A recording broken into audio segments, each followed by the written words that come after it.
Today's kind of an exciting day. I was cruising Craigslist yesterday and ran across this, I think it's a 1994 Yamaha FZR 600 engine. Guy had it sitting behind a shed and wanted to get rid of it, so happily obliged. Took it off his hands, and I think I might do something kind of special with it. It's kind of a sneak peek. So I'm going to set the camera down over here and get a little closer. See if I can fire it up.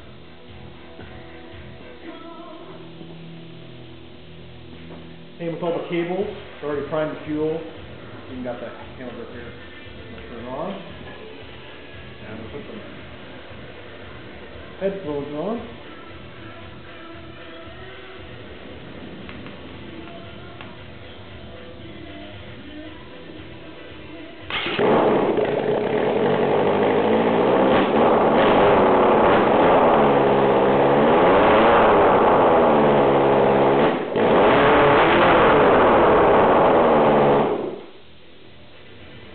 Kind of fun, what you think?